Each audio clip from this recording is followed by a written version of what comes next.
আসসালামু আলাইকুম প্রিয় শিক্ষার্থীবৃন্দ, কেমন আছো সবাই? নিশ্চয়ই বাড়িতে আছো, সুস্থ আছো এবং নিরাপদে আছো। আমি সবিতা রানী দে, সহকারী শিক্ষক, engineering university girls school and college. তোমাদেরকে দশম শ্রেণীর বাংলাদেশের ইতিহাস ও বিশ্ব সভ্যতার আরেকটি ক্লাসে আমন্ত্রণ জানাচ্ছি। আজকের ক্লাসটি হচ্ছে প্রথম অধ্যায়ের উপর ইতিহাস পরিচিতি পুনরালোচনামূলক ক্লাস চলছে তোমাদের। আর লেকচার নাম্বার হচ্ছে 1 এই অধ্যায়ের। তো আমাদের এই অধ্যায়টি রিভিশন অনেক আগে হয়ে গিয়েছে। আজকে আমি তোমাদেরকে কিছু গুরুত্বপূর্ণ প্রশ্ন সম্পর্কে আলোচনা করব তোমাদের সাথে, আর প্রশ্নগুলোর উত্তর নিয়েও আলোচনা করব। আশা করি তোমরা মনোযোগ সহকারে ক্লাসটি করবে এবং বাড়ির কাজ দিব, সেই বাড়ির কাজগুলো করবে। ঠিক আছে? তাহলে দেখো, প্রথম প্রশ্নটা হচ্ছে, কত সালে বাংলাদেশে মহান মুক্তিযুদ্ধ সংঘটিত হয়? যদিও এটা খুব সহজ একটা প্রশ্ন, অনেক ছোটকালে শিখেছ, তারপরেও আমাদের যেহেতু ইতিহাস অন্তর্ভুক্ত একটি প্রশ্ন, তাই আমি প্রশ্নটি সঙ্গত কারণেই তোমাদেরকে দিয়েছি। কত সালে বাংলাদেশে মহান মুক্তিযুদ্ধ সংঘটিত হয়? তার উত্তরটি হচ্ছে 1971 সালে বাংলাদেশে মহান মুক্তিযুদ্ধ সংঘটিত হয়। 2 নম্বর হচ্ছে, ঐতিহ্য বলতে কি বোঝায়? ঐতিহ্য হচ্ছে অতীতের অভ্যাস, শিক্ষা, ভাষা, শিল্প, সাহিত্য, সংস্কৃতি যা ভবিষ্যতের জন্য সংরক্ষিত থাকে, তাই হচ্ছে ঐতিহ্য। তাহলে দেখো, ঐতিহ্য বলতে কি বোঝায়? অতীতের অভ্যাস, শিক্ষা, ভাষা, শিল্প, সাহিত্য, সংস্কৃতি যা ভবিষ্যতের জন্য সংরক্ষিত থাকে, তাই হচ্ছে ঐতিহ্য। এবার দেখো, E.H. কারের ভাষায় ইতিহাস কি? E.H. কারের ভাষায় ইতিহাস কি? তো দেখো, ইতিহাস হলো বর্তমান ও অতীতের মধ্যে এক অন্তহীন সংলাপ। E.H. কারের ভাষায় ইতিহাস হলো বর্তমান ও অতীতের মধ্যে এক অন্তহীন সংলাপ। 4 নম্বর প্রশ্নটা হচ্ছে, ডক্টর জনসনের ইতিহাসের সংজ্ঞাটি লিখো। ডক্টর জনসনের ইতিহাসের সংজ্ঞাটি লিখো। তো নিশ্চয়ই পারবে ডক্টর জনসনের ইতিহাসের সংজ্ঞাটি। তার মতে, অর্থাৎ ডক্টর জনসনের মতে, যা কিছু ঘটে তাই ইতিহাস, যা ঘটে না তা ইতিহাস নয়। ডক্টর জনসনের মতে যা কিছু ঘটে তাই ইতিহাস, যা ঘটে না তা ইতিহাস নয়। এর পরের প্রশ্নটি 5 নাম্বার, গ্রিক কোন শব্দটি থেকে হিস্টরি শব্দটির উৎপত্তি? গ্রিক শব্দ হিস্টোরিয়া থেকে ইংরেজি হিস্ট্রি শব্দটির উৎপত্তি। আর হিস্ট্রি শব্দটির অর্থ তো তোমরা জানোই যে ইতিহাস, আর এই হিস্টোরিয়া শব্দটি প্রথম ব্যবহার করেছেন গ্রিক ঐতিহাসিকই হেরোডোটাস। তিনি এই শব্দটি খ্রিস্টপূর্ব 5ম শতকে ব্যবহার করেন, আর হেরোডোটাসকেই বলা হয় ইতিহাসের জনক। ঠিক আছে? তো আমাদের অতখানি দরকার নাই, শুধু আমরা জানবো যে গ্রিক কোন শব্দটি থেকে হিস্ট্রি শব্দটির উৎপত্তি। গ্রিক হিস্টোরিয়া শব্দ থেকে হিস্টোরি শব্দটির উৎপত্তি। হিস্টোরিয়া হচ্ছে HISTORIA, হিস্টোরিয়া। এটা থেকে হিস্ট্রি, HISTORY, হিস্ট্রি শব্দটির উৎপত্তি। এরপর দেখো, জার্মান ঐতিহাসিক লিওপোল্ড ফন র্যাঙ্কের মতে ইতিহাস কি? জার্মান ঐতিহাসিক লিওপোল্ড ফন র্যাঙ্কের মতে, প্রকৃতপক্ষে যা ঘটেছিল তার অনুসন্ধান ও তার সত্য বিবরণী হচ্ছে ইতিহাস। প্রকৃতপক্ষে যা ঘটেছিল, অতীতে প্রকৃতপক্ষে যা ঘটেছিল তার অনুসন্ধান করা এবং তার সত্য বিবরণটাই হচ্ছে ইতিহাস। বুঝতে পারলাম আমরা?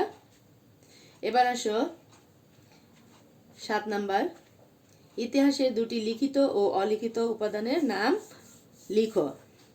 তো আমরা জানি যে ইতিহাসের উপাদানকে দুইটি ভাগে ভাগ করা হয়েছে, লিখিত উপাদান ও অলিখিত উপাদান। লিখিত উপাদানগুলোর মধ্যে রয়েছে বিভিন্ন সাহিত্য, বৈদেশিক বিবরণ, দলিলপত্র ইত্যাদি। হ্যাঁ, তো এর মধ্যে দেখো বেদ রয়েছে, কৌটিল্যের অর্থশাস্ত্র রয়েছে, কলহনের তরঙ্গিনী রয়েছে, মিনহাজ উস সিরাজের তবকাত ই নাসিরি, তারপরে আবুল ফজলের আইনি আকবরী ইত্যাদি রয়েছে। এখন এখান থেকে তুমি যে কোনো দুটি উল্লেখ করতে পারো। ঠিক আছে, তাহলে বেদ, কৌটিল্যের অর্থশাস্ত্র, কলহনের রাজতরঙ্গিনী, আর মিনহাজ উস সিরাজের হচ্ছে তবকাতি নাসিরি, আর আবুল ফজলের আইনি আকবরী, যে কোনো দুটি উল্লেখ করতে পারো। আর অলিখিত উপাদানগুলোর মধ্যে কি কি রয়েছে? অলিখিত উপাদানগুলোর মধ্যে রয়েছে বিভিন্ন প্রত্নতত্ত্ব নিদর্শন, যেমন মুদ্রা, শিলালিপি, স্তম্ভলিপি, তাম্রলিপি, ইমারত ইত্যাদি। তো তুমি যে কোনো দুটি উল্লেখ করতে পারো, বা এগুলো বহির্ভূত তুমি যে কোনো দুটি উপাদান উল্লেখ করতে পারো। এরপর আসো, ইতিহাসকে প্রধানত কয়টি ভাগে ভাগ করা যায়? ভাগগুলো কি কি? ইতিহাসকে প্রধানত কয়টি ভাগে ভাগ করা যায়? ভাগগুলো কি কি? তো ইতিহাসকে প্রধানত দুইটি ভাগে ভাগ করা যায়, সেগুলো হচ্ছে ভৌগোলিক অবস্থানগত ইতিহাস এবং বিষয়বস্তুগত ইতিহাস। আবারও বলছি, ভৌগোলিক অবস্থানগত ইতিহাস এবং বিষয়বস্তুগত ইতিহাস। বুঝতে পেরেছ? আচ্ছা, পরেরটা হচ্ছে 9 নম্বর, ঐতিহাসিক ভিকোর মতে ইতিহাসের বিষয়বস্তু উল্লেখ করো। ঐতিহাসিক ভিকোর মতে ইতিহাসের বিষয়বস্তু উল্লেখ করো। ঐতিহাসিক ভিকো মনে করেন মানব সমাজ ও মানবীয় প্রতিষ্ঠানসমূহের উৎপত্তি ও বিকাশই ইতিহাসের বিষয়বস্তু। আবার খেয়াল করো, ঐতিহাসিক ভিকো মনে করেন মানব সমাজ ও মানবীয় প্রতিষ্ঠানসমূহের উৎপত্তি ও বিকাশই হচ্ছে ইতিহাসের বিষয়বস্তু। মানব সমাজ আর মানবীয় প্রতিষ্ঠানসমূহ, তাহলে দুইটা বিষয় বলেছেন, মানব সমাজ আর মানবীয় প্রতিষ্ঠানসমূহ, এগুলোর উৎপত্তি আর বিকাশই হচ্ছে ইতিহাসের বিষয়বস্তু। এরপর আসো, ইতিহাসের স্বরূপ পর্যালোচনা করো। এটা একটু দীর্ঘ পরিসরে। ইতিহাসের স্বরূপ পর্যালোচনা করো। তোমাদের বইয়ে যে পয়েন্টটা আছে, 4টি পয়েন্ট রয়েছে, এই পয়েন্টের উপপয়েন্ট রয়েছে 4টি। ইতিহাস জ্ঞান অর্জনের অন্যান্য শাখা থেকে আলাদা। এর রচনা ও উপস্থাপনার পদ্ধতিও ভিন্ন। ইতিহাসের বৈশিষ্ট্য সম্পর্কে আলোচনা করলে এ সম্পর্কে একটি পরিষ্কার ধারণা পাওয়া যাবে। তাহলে দেখো, ইতিহাসের বৈশিষ্ট্য বা স্বরূপ। প্রথমত, সত্যনিষ্ঠ তথ্যের সাহায্যে অতীতের পুনর্গঠন করাই হচ্ছে ইতিহাসের বৈশিষ্ট্য। তাহলে তথ্যগুলো হতে হবে সত্যনিষ্ঠ বা সত্যনির্ভর। দ্বিতীয়ত, ইতিহাসের আলোচনার বিষয় হচ্ছে মানব সমাজ ও সভ্যতার অগ্রগতির ধারাবাহিক তথ্য নির্ভর বিবরণ। তৃতীয়ত, ইতিহাস থেমে থাকে না, এটি গতিশীল এবং বহমান, যে কারণে প্রাচীন যুগ, মধ্যযুগ, আধুনিক যুগ সন তারিখ ব্যবহার করে ভাগ করা কঠিন। আবার পরিবর্তনের ধারাও সব দেশে একসঙ্গে ঘটেনি। চতুর্থত, ঘটে যাওয়া ঘটনার সঠিক বিবরণ পরবর্তী প্রজন্মের কাছে তুলে ধরাও ইতিহাসের বৈশিষ্ট্য। তবে ঘটনার নিরপেক্ষ বর্ণনা না হলে সেটা সঠিক ইতিহাস হবে না। এবার আসো 11 নম্বর, মানুষ কর্তৃক সম্পাদিত সকল বিষয় ইতিহাসের আওতাভুক্ত ব্যাখ্যা করো। তাহলে দেখো, এই যে তোমাদের বইয়ে 5 নম্বর পৃষ্ঠায় একটি প্রধান একটি লাইন, একটা মেন লাইন আছে, যে শুরুতেই যে মানুষ কর্তৃক সম্পাদিত সকল বিষয় ইতিহাসের আওতাভুক্ত। এ দ্বারা আমরা কি বুঝছি? বুঝছি যে মানুষ দ্বারা, মানব জাতি দ্বারা সম্পাদিত বা মানুষ কর্তৃক সম্পাদিত, মানুষ দ্বারা সম্পাদিত যেগুলা মানুষ করে থাকে, সব কিছু, সকল বিষয়ই ইতিহাসের আওতাভুক্ত। মানুষের চিন্তা ভাবনা, পরিকল্পনা, কার্যক্রমের যত শাখা প্রশাখায় বিস্তৃত ইতিহাসের সীমাও ততদূর পর্যন্ত বিস্তৃত।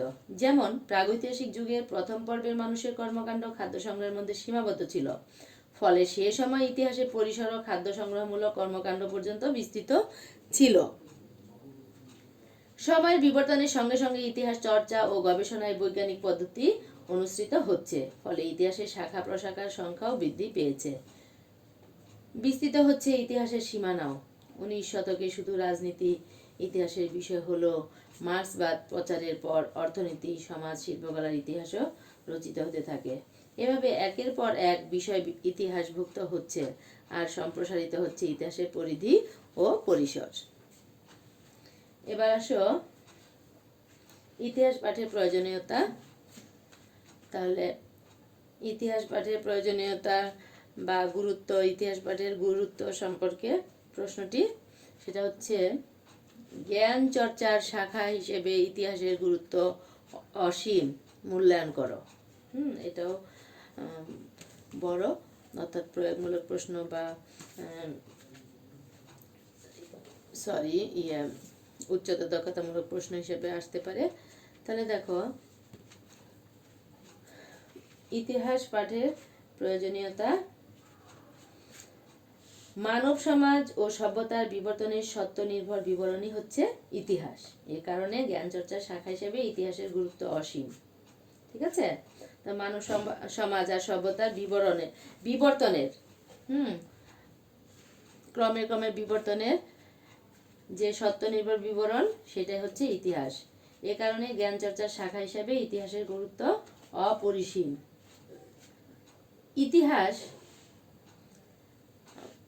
ইতিহাস পাঠ মানুষকে অতীতের পরিপ্রেক্ষিতে বর্তমান অবস্থা বুঝতে, ভবিষ্যৎ অনুমান করতে সাহায্য করে।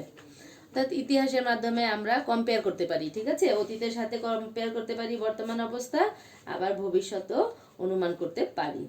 ইতিহাস পাঠের ফলে মানুষের পক্ষে নিজের ও নিজ দেশ সম্পর্কে মঙ্গল অমঙ্গলের পূর্বাভাসও পাওয়া যায়। ঠিক আছে?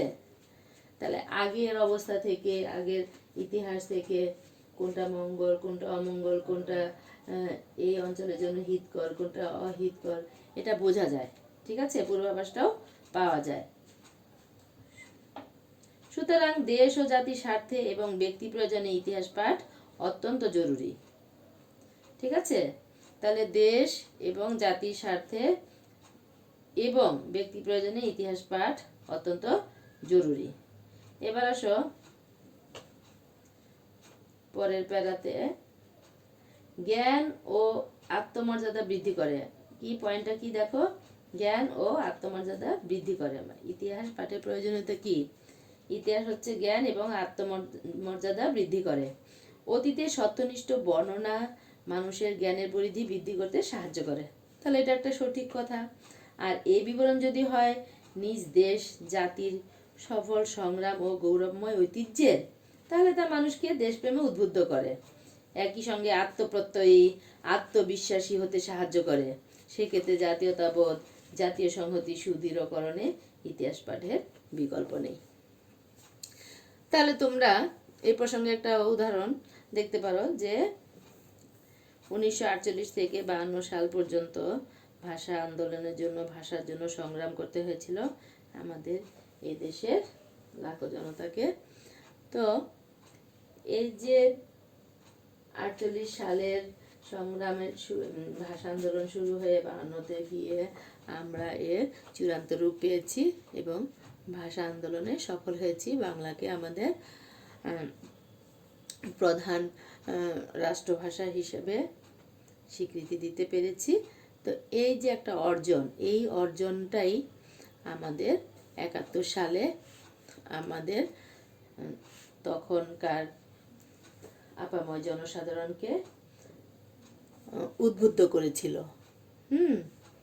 সাহস জুগিয়েছিল, আত্মপ্রত্যয়ী হতে শিখিয়েছিল, আত্মবিশ্বাসী হতে শিখিয়েছিল, জাতীয়তাবোধ, জাতীয় সংহতি এগুলো সৃষ্টি করেছিল। তারপরে দেখো, সচেতনতা বৃদ্ধি করে। ইতিহাস জ্ঞান মানুষকে সচেতন করে তোলে। উত্থান পতন এবং সভ্যতার বিকাশ ও পতনের কারণগুলো জানতে পারলে মানুষ ভালো মন্দের পার্থক্যটা সহজেই বুঝতে পারে। ফলে সে তার কর্মের পরিণতি সম্পর্কে সচেতন থাকে।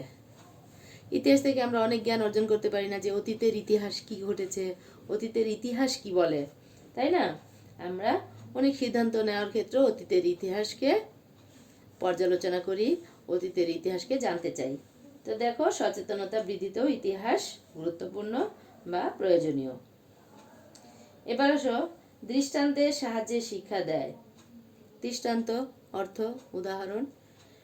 ইতিহাসের ব্যবহারিক গুরুত্ব অপরিসীম। মানুষ ইতিহাস পাঠ করে অতীত ঘটনাবলীর দৃষ্টান্ত থেকে শিক্ষা নিতে পারে। ইতিহাসের শিক্ষা বর্তমানের প্রয়োজনে কাজে লাগানো যেতে পারে। ইতিহাস দৃষ্টান্তের মাধ্যমে শিক্ষা দেয় বলে ইতিহাসকে বলা হয় শিক্ষণীয় দর্পণ। দর্পণ অর্থ তো জানো, আয়না, মিরর, ঠিক আছে? তাহলে ইতিহাসকে বলা হয় শিক্ষণীয় দর্পণ। তাহলে প্রিয় শিক্ষার্থীবৃন্দ, আজ আমাদের পাঠের বিষয়বস্তু এটুকু ছিল। তো তোমরা জানো যে ইতিহাস পাঠ করলে বিচার বিশ্লেষণের ক্ষমতা বাড়ে, দার্শনিক দৃষ্টিভঙ্গি তৈরিতেও সাহায্য করে, জ্ঞান চর্চার প্রতি আগ্রহ জন্মে। তো আসলে ইতিহাসের গুরুত্ব অপরিসীম। আমরা জানলাম ইতিহাসের বিভিন্ন জনের সংজ্ঞা, তারপরে হচ্ছে ইতিহাসের উপাদানগুলো সম্পর্কে জানলাম, ইতিহাসের ভাগগুলো সম্পর্কে জানলাম, বিষয়বস্তু জানলাম, স্বরূপ জানলাম। তারপরে হচ্ছে ইতিহাসের গুরুত্ব জানলাম। তো সবগুলো পয়েন্টই হচ্ছে ইম্পর্টেন্ট। তো তোমাদের বাড়ির কাজটি হচ্ছে তোমাদের পাঠ্যপুস্তকেরই 7 নম্বর পৃষ্ঠার সৃজনশীল প্রশ্ন 1 অনুশীলনীর প্রশ্নটি হচ্ছে তোমাদের বাড়ির কাজ। আমি আশা করি তোমরা বাড়ির কাজটি করবে এবং সম্পূর্ণ অধ্যায়টি ভালো করে পড়বে। নিজেরাও প্রশ্ন তৈরি করবে, এরকম প্রশ্ন তৈরি করবে, উত্তর লিখবে, আর বাড়ির কাজটিও করবে। তাহলে সবাই ভালো থেকো, সুস্থ থেকো। পরবর্তী ক্লাসে দেখা হবে। আজকের জন্য খোদা হাফেজ।